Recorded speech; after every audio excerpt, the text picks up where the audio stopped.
accordé. Mon invité aujourd'hui est à nouveau l'auteur et enseignant Barry Smith. Il a écrit plusieurs livres, principalement axés sur le nouvel ordre mondial. Barry a de nombreuses années d'études sur l'eschatologie, c'est-à-dire la compréhension des prophéties de la fin des temps. Et encore une fois, il va nous parler de la façon dont le nouvel ordre mondial s'intègre parfaitement aux prophéties bibliques qui se réalisent sous nos yeux.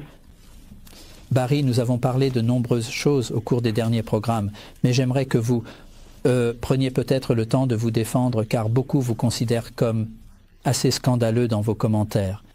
Et je vais vous donner un exemple. Le Fonds monétaire international, il interfère en quelque sorte dans les affaires mondiales en prêtant de l'argent aux pays et aux gouvernements. Quelle a été la signification de cela? Eh bien, la clé, c'est que tout le monde aime recevoir de l'argent. Il n'y a aucun doute là-dessus. L'amour de l'argent est la racine de tous les maux. 1 Timothée chapitre 6. Mais le fait est que le Fonds monétaire international utilise l'argent comme une arme pour presque forcer subrepticement les gouvernements à signer des conditions qu'ils ne comprennent pas vraiment. Comment cela se produit-il? Eh bien, je veux dire, je suis personnellement ami avec le président du Kenya, le président moi, et il vient à mes réunions. Il me dit, vous savez, ce que vous dites est tellement vrai, il nous impose ces conditions terribles. Si nous voulons l'argent, nous devons faire ceci et cela et restructurer notre économie, ce qui rend les choses plus difficiles pour notre peuple, et ainsi de suite. C'est le problème. Tout le monde vient de découvrir que ces choses se produisent et ils se mettent en colère. Des milliers d'eux.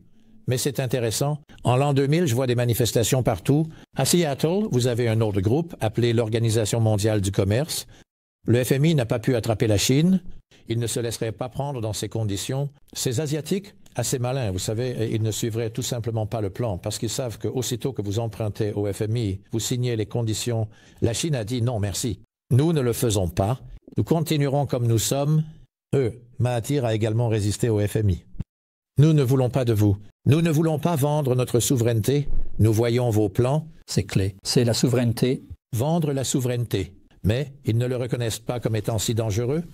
Réalisent-ils, à l'époque en général, jusqu'à ce qu'ils y regardent de plus près et voient le résultat final? J'ai dit, qui d'autre n'a pas été pris dans ce piège? Ils ont dit Singapour. Ils n'ont pas suivi non plus, mais la plupart des gens l'ont fait. Maintenant, le danger est que les gens ne voient pas le problème. Ils empruntent l'argent, ne réalisent pas qu'il y a un piège à la fin. Et le piège à la fin, c'est de signer les conditions, plus tard qui sont imposées à chaque pays. Et une fois que vous remplissez les conditions, vous aspirez absolument la souveraineté et la vie de ce pays. Attraper Chine, que faire? Ils les ont piégés dans l'Organisation mondiale du commerce, ce qui est très similaire. Vous y fixez simplement des conditions, vous rejoignez l'OMC. Maintenant, nous voyons des gens du monde entier qui ont protesté à Seattle. Cela a été appelé la bataille de Seattle. Ils étaient en colère, ils ont combattu dans les rues. Il y avait des gaz lacrymogènes, puis ils ont déplacé le problème, la bataille à Washington, D.C. Le Fonds monétaire international a tenu réunion. Ils ont confronté les manifestants. Ils sont allés à Melbourne. Tout récemment, il y a eu une grande réunion économique là-bas, tenue dans le casino de Melbourne. Ils ont protesté là-bas et certains de nos politiciens de Nouvelle-Zélande sont venus et ont participé à la manifestation contre les politiques des gens du gouvernement mondial. Maintenant, ils en ont eu une autre à Prague, je crois. Et ces manifestations continueront et continueront et continueront, à mesure que de plus en plus de gens comprendront la nature maléfique de ce qui se passe dans le monde aujourd'hui. Cela se termine par le fait que certaines personnes vont être les hommes de tête. Il va y avoir comme un système féodal où vous avez les seigneurs et les serfs, et la majorité des gens dans le monde seront les serfs vivants sous le nouvel ordre mondial. Qui protestaient réellement alors? Les personnes qui protestent sont des étudiants, des gens impliqués dans le syndicalisme. Bien sûr, les syndicats doivent disparaître, car plus de négociations collectives sous le nouvel ordre mondial. Donc c'est plus une dictature. C'est comme une dictature. En Australie, ça se passe en Angleterre, éliminer le pouvoir du commerce. Est-ce vrai des syndicats? Eh bien oui, cela a été fait ces 20 dernières années. Arthur Scargill et ainsi de suite ont fermé 30 mines de charbon ici, avec une perte de 30 000 emplois. Vous voyez, le MUA, le syndicat maritime d'Australie. Certains des plus grands grévistes du monde, ils ont vu tout leur pouvoir aspirer. Mais revenons à la manipulation du FMI, de nos gouvernements. Pouvez-vous simplement expliquer? Vous savez comment cela se passe? Parce que c'est très subtil. Eh bien, c'est tellement subtil, normalement parlant. Nous allions très bien en 1961 lorsque le FMI est venu dans notre pays. Prenons la Nouvelle-Zélande comme cas test ici. Nous avions tellement d'emplois disponibles. Nous cherchions des gens pour venir de l'étranger, pour travailler en Nouvelle-Zélande afin de nous aider. Nous avions tellement d'emplois, dès que nous avons emprunté au FMI, nous avons perturbé l'équilibre du système économique de la Nouvelle-Zélande et nous avons commencé à décliner rapidement. Et aujourd'hui, nous avons tellement de personnes au chômage, c'est incroyable. La même chose en Australie, la même chose ici. Dans ce pays, dès que vous empruntez, vous perturbez l'équilibre de ce qui se passe réellement. Mais le FMI ne vous demande-t-il pas de taxer votre population, comme nous avons la TVA? Oui. D'accord. Cela introduit une taxe. C'est exact. Ce qui fait qu'il n'y a vraiment rien que les gouvernements, en période électorale, puissent faire à ce sujet. Non, doivent faire. Ils doivent être faire parce que cela relève de la règle du FMI. What? Eh bien, cela s'appelle la TVA ici. Cela s'appelle en Nouvelle-Zélande la GST, taxe sur les biens et services. Maintenant, quand John Howard a été informé par la Société du Mont-Pèlerin l'autre jour depuis Londres d'introduire une GST en Australie, une taxe sur les biens et services qui est semblable à la TVA, il ne voulait pas. Et puis il a soudainement changé d'avis. Il a dit « Nous ne l'appellerons pas GST ». Il l'appelait réforme fiscale.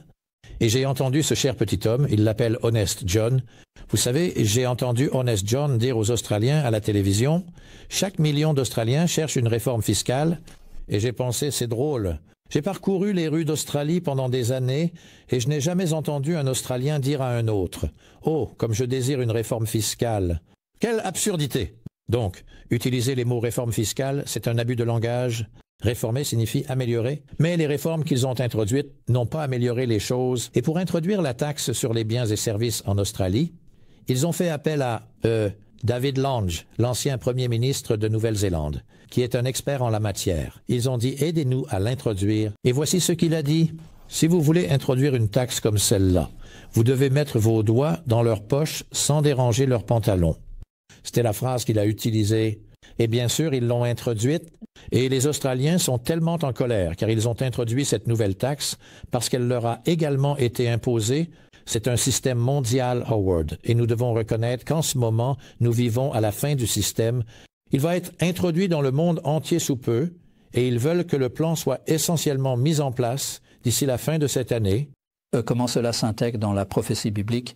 La prophétie biblique appelle cela le mystère de l'iniquité, la subjugation de chaque pays, sous un pouvoir qui le contrôle, et je pense que c'était l'un des anciens de la famille Rothschild qui a dit il y a des années, si vous voulez contrôler une nation, contrôlez le système monétaire de cette nation, et c'est ainsi qu'ils le font. Cette pyramide à Gizeh est une chose très importante en ce qui concerne Dieu, c'est son symbole.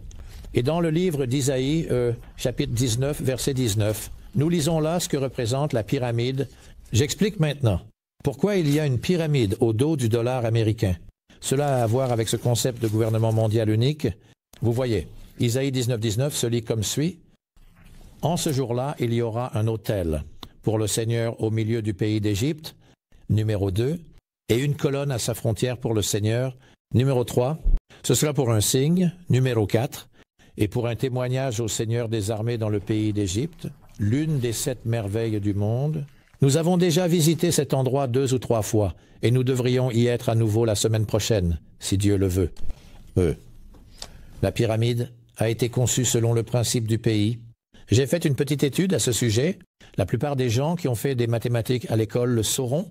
Et le principe du pays a été si habilement élaboré avec ce système qu'il n'aurait pu être conçu que par un maître mathématicien. Les Japonais ont essayé d'en construire une similaire. Et je parle de la grande pyramide de Gizeh, qui n'a pas été construite par les Égyptiens, mais par des étrangers dans le pays d'Égypte. Quelle période était-ce? Oh, ça devait être il y a 5000 ans. Des hommes intelligents? Oh, intelligent. Et quand ils ont construit cette chose, ils l'ont construite d'une certaine manière, et ils l'ont construite dans une certaine région. La Bible dit que c'est un signe, c'est un témoin, c'est un autel. C'est un poteau pour le Seigneur. C'est un symbole de Dieu au milieu du pays d'Égypte. Maintenant, très rapidement, j'ai tout cela documenté dans mon livre « Le puzzle du diable ». Ici, il a été placé de telle manière qu'il fait face exactement au nord, au sud, à l'est et à l'ouest. Très, très peu de mouvement en lui. L'une des 7 merveilles du monde. Si vous tracez une ligne depuis la base de cela vers l'est, elle vous mène à l'endroit où Moïse a traversé la mer Rouge avec les enfants d'Israël. C'est ce qu'on appelle la ligne du Christ. Elle vous mène à travers la ville de Bethléem où Jésus est né. Et elle vous mène à travers le fleuve Jourdain où Josué a traversé avec les enfants d'Israël. Seul Dieu aurait pu concevoir une telle position pour que cela puisse avoir lieu. Si vous montez au sommet pyramide n'a pas pierre angulaire, ils ne trouvent pas la pierre angulaire. Ils ignorent où elle est. Mais je vais expliquer cela dans un instant. Si vous vous asseyez au sommet de la pyramide avec une boussole géante et que vous traciez un cercle autour de la côte de l'Égypte sur la Méditerranée, vous toucheriez chaque point et si vous traciez un cercle complet, vous couvririez toute l'Égypte et vous découvrirez que la pyramide est exactement à la frontière de l'Égypte du nord et du sud. Pour le Seigneur des armées dans le pays d'Égypte, nous avons également appris qu'il y a des passages à l'intérieur. Nous avons le passage ascendant et le passage descendant, qui sont des symboles de la vérité de Dieu. Le passage descendant se termine dans la fosse, qui est un symbole de l'enfer ou de l'Hadès. Le passage ascendant se termine dans la chambre du roi, qui est un symbole du ciel. Le voyage vers le haut depuis la croix de Jésus mène au ciel. Le voyage vers le bas mène à l'enfer. En montant le passage ascendant, ils utilisent une échelle. Les gens, qui étudient cela, d'1 pouce pour une année, et ils trouvent que toute l'histoire du monde est dans ces passages. Alors ils montent le passage. Vous trouvez une date quand Moïse a reçu la loi de Dieu sur le mont Sinaï. Vous trouvez la naissance de Jésus, la mort de Jésus, la crucifixion. Vous trouvez la Première Guerre mondiale, la Seconde Guerre mondiale, et ainsi de suite. Vous arrivez en haut du passage ascendant et vous trouvez la chambre du roi qui le traverse. Et quand vous regardez, c'est sous la forme d'une croix. Vous voyez, il y a le passage ascendant. La chambre du roi le traverse comme ça. Il y a la croix. À l'intérieur de la chambre du roi, il y a un sarcophage vide ou tombeau. Il n'y a pas de couvercle dessus. Et cela parle de la résurrection de Jésus-Christ. Cette chose est si lourde, elle est faite de pierre taillée dans la pierre, ne peut pas être déplacée hors du bâtiment car elle a été mise là avant que le bâtiment ne soit terminé d'être construit. Merveilleux! Vous voyez les symboles de Dieu. Maintenant, voici le point excitant. La pierre angulaire manque. Un jour, j'étais au bureau, excusez-moi, et j'ai dit à mon gestionnaire de bureau, « Pouvez-vous photocopier ceci pour moi, s'il vous plaît? J'aimerais vous montrer cela. » Dans le livre de la Genèse, chapitre 10 et verset 25, je veux vous lire une écriture ici. Je réponds à la question, pourquoi y a-t-il une pyramide au dos du dollar américain? Genèse 10, 25 continue en disant ceci. C'est parti. Et à Héber naquirent 2 fils. Le nom de l'un était Péleg, car en ces jours la terre fut divisée. Maintenant, qu'est-ce que cela signifie? Comment divisez-vous la terre? Nous avons découvert que la pyramide a été placée dans une telle position en Égypte qu'il devait s'agir de Dieu qui a arrangé où elle serait mise, centre, parce que la superficie terrestre au nord-ouest est la même que la superficie terrestre au nord-est, qui est la même que la superficie terrestre au sud-ouest, qui est la même que la superficie terrestre au sud-est. Voilà, elle divise le monde en superficie terrestre. Cela pourrait-il être fait autrement? Cela pourrait être fait ailleurs. Pour devenir le centre? Non, ça être là, si cela avait été déplacé vers le sud jusqu'à l'équateur, il y aurait eu trop d'eau de mer là-bas. Et superficie terrestre. Donc c'est la masse terrestre? C'est uniquement la masse terrestre. Maintenant, seul Dieu aurait pu le concevoir. Maintenant, voici le problème. Je me suis dit, pourquoi est-ce au dos du dollar? Puis j'ai pensé, évidemment, si cet œil est l'œil de Lucifer, ce qui est au-dessus de la pyramide, c'est la pierre angulaire qui essaie de prendre la place de la véritable pierre angulaire, qui était Jésus-Christ. Nous nous tournons alors vers la première épître de Pierre. C'est maintenant la parole de Dieu. Dans le Nouveau Testament, et nous découvrons ce qui suit. À propos de la pierre que les bâtisseurs ont rejetée, chaque fois que je vais en Égypte, je dis au guide, « Où est la pierre angulaire ?» Ils disent, « Nous ne savons pas, monsieur. » Nous lisons maintenant la première épître de Pierre, chapitre 1, et je lis le verset 7. « Pour vous donc, qui croyez, il est précieux, c'est Jésus. Et pour ceux qui sont désobéissants, la pierre que les bâtisseurs ont rejetée, c'est elle qui est devenue la tête de l'angle. Maintenant, quand j'étais enfant, j'allais à l'école du dimanche. Comme un certain nombre d'entre nous allaient à l'école du dimanche, je crois, j'espère que vous l'avez fait. Et pendant que j'étais là, ils m'ont appris que lorsque des bâtiments étaient construits en Angleterre il y a des années, ils commençaient toujours par une pierre angulaire, la pose de la pierre angulaire. Et ensuite, vous construisiez le bâtiment à ce niveau. Vous voyez, Maintenant, le point est que lorsque j'ai lu ce verset, que je viens de lire dans la langue de ma femme en samoan, elle vient de l'île de Samoa, je parle cette langue, c'est ce qu'il disait. Ce qui signifie la pierre angulaire, malam alpita aluma. Ce qui signifie que la pierre angulaire est aussi la pierre de fête. Et j'ai vu pour la première fois ce que cela signifie. Lucifer ou Satan essaye de diriger tout ce gouvernement mondial et il veut être la pierre de fête de l'histoire. Il ne la dirigera que pendant 3 ans et demi. Les prophètes disent qu'à la fin de cette période, Jésus-Christ, la véritable pierre de fête, reviendra. Il reviendra du ciel sur un cheval blanc. Vous trouverez cela dans l'Apocalypse 19. Il saisira Lucifer par la gorge, le délogera du sommet de la pyramide, le jettera dans le lac de feu, et lui-même sera la pierre angulaire et la pierre de fête. Il est le premier et le dernier. Il est le commencement, il est la fin, il est l'alpha, l'oméga. Celui qui a commencé l'achèvera. Et je dis aujourd'hui, avec une pleine assurance de foi, Jésus-Christ est le roi des rois et le Seigneur des seigneurs. Et bientôt, il prendra sa position en tant que roi de ce monde. Zacharie 14, 9 dit, « Et le Seigneur sera roi sur toute la terre. » Et en ce jour-là, son nom sera un. La clé de la venue du Seigneur n'est pas tant Israël que la ville de Jérusalem. Tout le monde veut Jérusalem, qui la veut. Israël dit que c'est leur capitale éternelle. Les Palestiniens la veulent, les Arabes la veulent. S'il y a une différence entre un Palestinien et un Arabe, certains posent la question. L'Église catholique romaine la veut, l'Église orthodoxe la veut, les francs-maçons la veulent. Tout le monde a les yeux rivés sur Jérusalem. Et quand nous lisons dans le livre de Zacharie, chapitre 12, nous pouvons maintenant comprendre de quoi il s'agit vraiment. Nous sommes censés y être la semaine prochaine. Au fait, ce sera le voyage numéro 18. Waouh! Nous y allons chaque année en organisant des visites depuis l'Australie et la Nouvelle-Zélande. Mais je cite maintenant Zacharie le prophète, chapitre 12 et verset 3, très clair.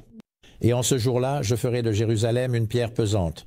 Pour tous les peuples, tous ceux qui s'en chargeront seront déchirés, bien que tous les peuples de la terre se rassemblent contre elle. Maintenant, il y a quelque chose à propos de Jérusalem. » Verset 9, un autre verset, chapitre 12. Et le verset 9, « Cela arrivera, en ce jour-là, je chercherai à détruire toutes les nations qui viennent contre. Non, Israël. » Jérusalem, la ville de Dieu. C'est la bataille d'Armageddon, c'est ça? Oui, c'est l'Armageddon. Maintenant, à l'heure actuelle, les gens qui suivent les médias sauront qu'il y a beaucoup de combats. Des pierres volent partout, etc. Cela dure depuis des années, intifada et ainsi de suite, mais celui-ci semble être assez sérieux, et je soupçonne que peut-être la dialectique hégélienne est en train de se réaliser en terre d'Israël. Maintenant, le groupe auquel appartient George Bush, c'est George Bush Jr. Son père George Bush Senior et le grand-père appelait l'Ordre. Une société allemande qui opère à l'université de Yale, un groupe très secret, plus puissant que les francs-maçons, même dédié à un gouvernement mondial unique. Ils suivent les philosophies d'un philosophe allemand appelé Hegel, H-E-G-E-L, c'est ce qu'on appelle la dialectique hégélienne. Ils divisent le monde en 2 groupes, chaque pays en 2 groupes, s'opposant l'un à l'autre. L'un est appelé thèse, l'autre est l'antithèse. À un certain moment de l'histoire, ils dictent la situation où les 2 groupes se réunissent et ils appellent cela la synthèse. Par exemple, thèse l'Amérique, antithèse l'URSS. Ennemi mortel, Ronald Reagan, Gorbatchev. La minute suivante, vous voyez Gorbatchev et Ronald Reagan, bras dessus, bras dessous, en train de se faire photographier. Ils sont maintenant Gorby et Ronnie. Que se passe-t-il? La dialectique hégélienne est maintenant en train de mettre en place le quartier général pour le nouvel ordre mondial. C'est la dialectique qui nous est montrée. Nous passons ensuite à l'Afrique du Sud. Nous avons la thèse, l'ANC, Nelson Mandela, l'antithèse, les Zoulous, Buthelezi. Il n'y a aucune chance qu'ils se réunissent un jour. Henry Kissinger et quelques amis y vont, murmurent un mot à leur oreille. La minute suivante, ils ont ce qu'on appelle la Nouvelle Afrique du Sud. Un accord de paix a été signé. Nous regardons ensuite des endroits comme l'Irlande. Aucune chance de paix là-bas entre les unionistes et l'IRA, etc. La minute suivante, nous avons un groupe de personnes qui se rendent dans ce pays depuis l'Amérique, murmurent à leur oreille. Et ils ont une sorte de paix entre les deux. Il y a une dernière zone sur laquelle ils veulent travailler, et c'est le Moyen-Orient. Thèse, Israël, antithèse, arabe. Et à un certain moment de l'histoire, je suppose qu'après une sorte de guerre, il y aurait la paix. Je me demande, Howard, si ce qui se passe là-bas maintenant ne mènera pas à une guerre au Moyen-Orient de laquelle émergera le traité de paix? C'est encore une fois une prophétie biblique. Oui, c'est vrai, n'est-ce pas? Le traité de paix a été évoqué il y a des milliers d'années, est en train de se réaliser. Daniel, chapitre 9, 27. Maintenant, cet homme Hegel, de la philosophie hégélienne, dit ceci: « Il ne peut y avoir de changement dans l'histoire sans un conflit. » En d'autres termes, la guerre du Golfe qui a été organisée avant que George Bush n'organise le nouvel ordre mondial était le conflit qui amènerait le nouvel ordre mondial. Vous comprenez l'idée? Il fallait d'abord avoir le conflit. Maintenant, lisons Daniel 9, 27 qui parle du grand leader mondial appelé l'Antéchrist. Quel verset est-ce? Daniel chapitre 9. Et le verset 27? D'accord, le tout dernier, lisons-le. Et il, se référant à l'Antéchrist, confirmera l'alliance. Voilà votre traité de paix pour une semaine. Le mot semaine là-bas est heptad en hébreu, ce qui signifie 7 ans. Et au milieu de la semaine, en d'autres termes, après 3 ans et demi, il fera cesser le sacrifice et l'oblation. En d'autres termes, ce grand leader mondial, la prophétie nous dit, confirmera un traité de 7 ans avec les Juifs et les Arabes. Cela doit découler d'une situation de bataille, selon la dialectique hégélienne, et à ce moment-là, cela prépare le terrain pour le retour du Messie juif, que nous savons être le Seigneur Jésus-Christ. Ils l'ont rejeté la première fois, mais ils l'accepteront quand il reviendra. Selon le livre de Romains 11, 25, à ce moment de l'histoire, nous vivons dans une période appelée les temps des gentils. Un non-juif est un gentil, j'en suis un. Et la dernière fois que j'étais en Israël l'année dernière, j'ai emmené un groupe de pasteurs avec moi de Nouvelle-Zélande. Le gouvernement israélien nous a offert un voyage gratuit. C'était merveilleux. J'ai pu emmener 5 amis avec moi. Hôtel gratuit, billets d'avion gratuits.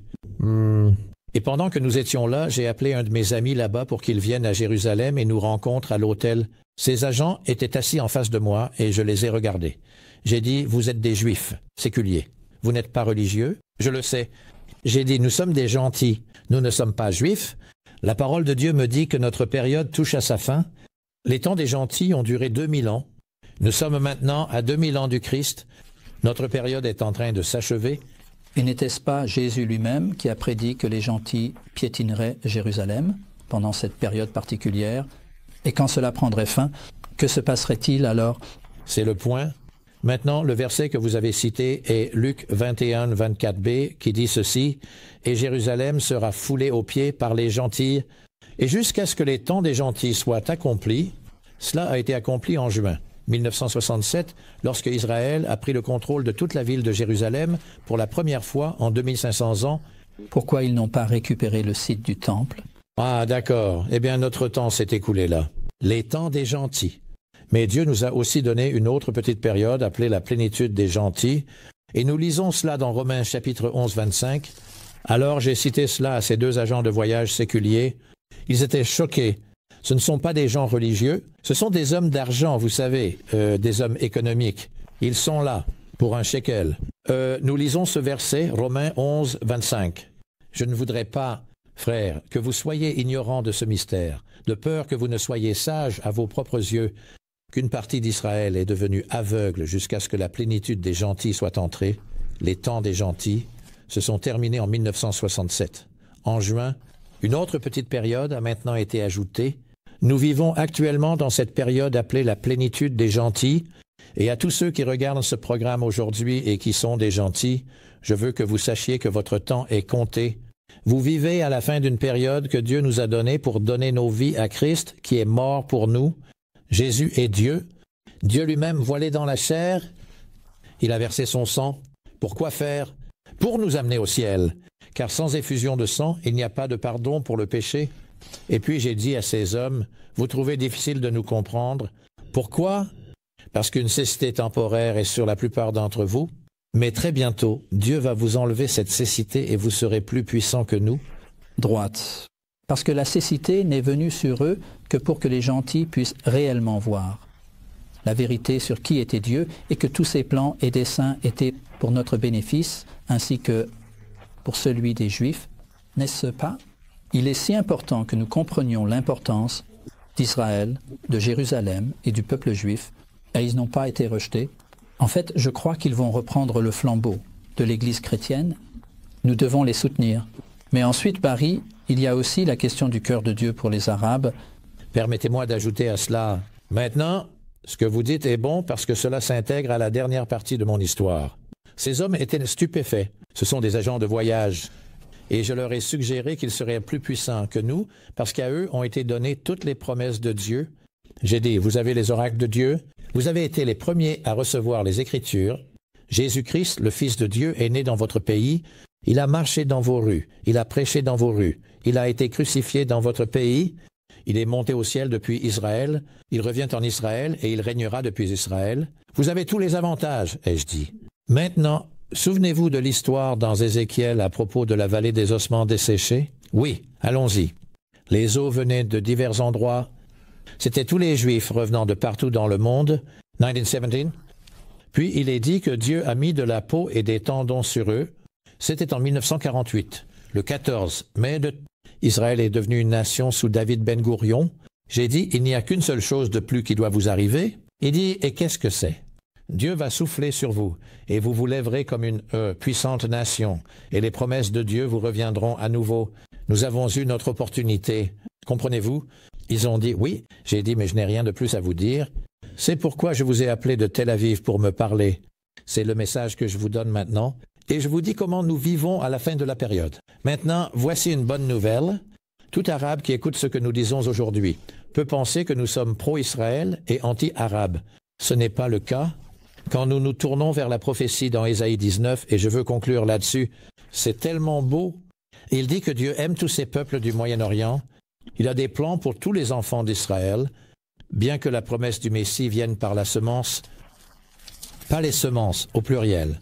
Et donc le libérateur ne vient pas par les Arabes, mais par les Juifs. C'était la volonté de Dieu. Je ne vais pas discuter. Je ne veux pas qu'aucun Juif discute, ni qu'aucun Arabe discute. Écoutez simplement ce qu'il dit et soyez bénis. Maintenant, voici la bénédiction. Ici, nous lisons. À la fin de cet âge, nous vivons près de cette fin maintenant. Ésaïe 19 et verset 23. Lisons-le. En ce jour-là, quand le Messie reviendra, il y aura une route d'Égypte en Assyrie. Assyrie, d'ailleurs, c'est la Syrie et l'Irak, le pays de Saddam Hussein. D'accord? Il y aura donc une route qui traversera directement par là, et l'Assyrien viendra en Égypte et l'Égyptien en Assyrie, et les Égyptiens serviront avec les Assyriens. Cela signifie que tous les peuples entre les deux, Arabes et Juifs, seront tous impliqués.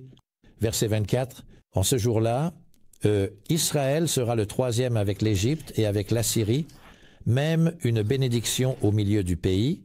25, que le Seigneur des armées bénira, disant, « Béni soit l'Égypte, mon peuple, et l'Assyrie, l'œuvre de mes mains, et Israël, mon héritage. » Je veux que vous sachiez que Dieu aime tout le monde, car Dieu a tant aimé le monde, qu'il a donné son Fils unique, afin que quiconque croit en lui ne périsse point, mais ait la vie éternelle.